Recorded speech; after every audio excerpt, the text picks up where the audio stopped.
KC Beatz, become king. What's good, everybody? It's your boy KC with KC-Beatz.com, back with another biz video. So in the last video, I told you guys why you should be mastering, why you should get your songs mastered, the importance of mastering, how you don't want to sell an unfinished product, which is basically if you don't get your song mastered, that's what you're doing. So I told you why you shouldn't do that, why you should get mastering, and why it's important. Again, I know I just beat a dead horse, but I'm going to tell you a few tips to make your mastering process a lot better so you can save money, save time in the studio, all that jazz. So the first thing that you can do to save money in the studio is to know the order of your songs. So know the order of the album. So when you go in there, you're not trying to figure that out, because you waste a lot of time doing that, trust me. And if you're in a band, or if you're in a group, and you guys are fighting over which song should go where, and you're trying to listen to the whole album and all that stuff, you're wasting so much time. So just be prepared. Know the order again of the songs, and you'll save a whole bunch of time and money again. Today's going to be beating the dead horse day.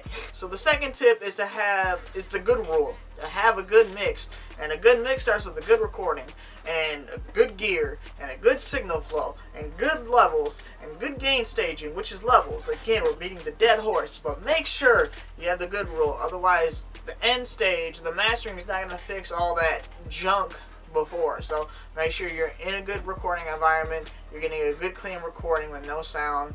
You're getting good levels, so you're not clipping and distorting.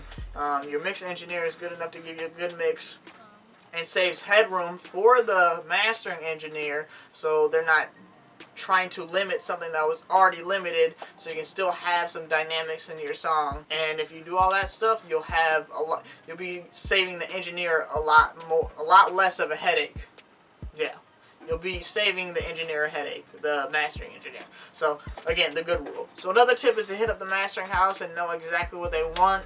Some mastering houses might want to do stem mastering, where they actually take each song's music, vocals, and drums, and they master it that way. So it's kind of tracked out, but it's only in 3 track outs. Some of them might want it that way. Some of them might want WAV files. Some of them might want the 24-bit. Some of them might want 44K. So just ask before you go there and have that all arranged out, so you're not trying to hurry up and hit up the engineer and be like, hey, I need these files exported like this. So make sure you're prepared that way. And speaking of being prepared, actually have the files ready. So whether it's sending it to their email before you leave, and or having it available in a cloud, so if you get there and they didn't send, that you can easily have access to it and you can get to it, because nothing sucks more than going to the studio and losing the beat off of your phone.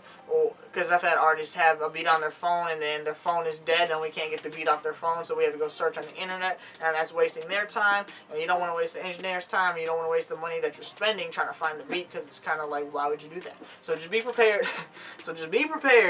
And you'll save money and time, and again, save a headache, and you'll be more productive. Now the last thing, like I said in the other video, in the video before, is these people are experienced. They've been doing, at least if you go to an experienced mastering engineer, they're experienced. They've been doing this for plenty of years, and they have a great ear, and they have tens of thousands of gear again. So go in with an open mind. I know these songs are like your guys' baby. I know my beats are like my baby. When I go in there and someone wants to change something, someone wants to combine the plucks and make room for the vocals, but I think the plucks are perfect, it really just grinds my gears. And again, they're trying to make a better product in the end, not of just the beat right now how it is. So you have to keep an open mind. So your song might be perfect in your head, but this master engineer is saying, oh, I can do this, this, and this, and this track is going to flow way better into the next track, and the track after that, if it is like what I'm hearing right now. So if you're thinking of it in a small-minded way, that this song sounds perfect like it is, you're not thinking of the overall big picture of your product, because you're not selling one song, you're selling a whole album. So keep that in mind, have an open ear, trust your mastering engineer, especially if you heard other work from him and you know that he's good.